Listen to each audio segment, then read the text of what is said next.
নমস্কাৰ বন্ধু-বান্ধৱীসকল, আহক জানি লওক কোনবোৰ উপহাৰ দিয়া বা লোৱাটো শুভ নহয়। বলক তেন্তে ভিডিঅ'টো আমি আৰম্ভ কৰোঁ।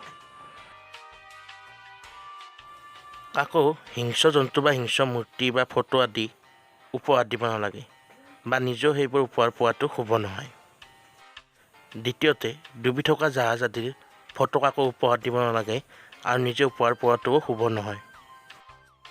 তৃতীয়তে, কাকো চাকু চুৰি উপহাৰ দিব নালাগে আৰু আপুনি যদি নিজেও সেই উপহাৰ পায় সেইবোৰ ঘৰত নাৰাখিব। এনে কৰিলে পৰিয়ালত দ্বন্দ্ব কলহ বাঢ়ে বুলি কয়।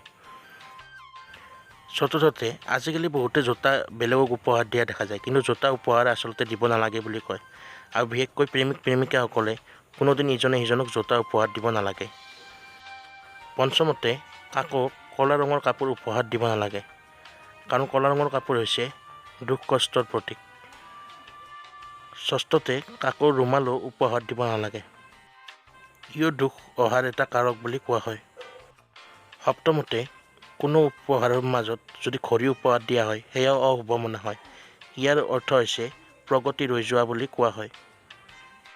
বন্ধু-বান্ধৱীসকল, এয়া আছিল প্ৰধান 7টা বস্তু যিকেইটা উপহাৰ দিয়া আৰু লোৱাটো শুভ নহয় বুলি কয়।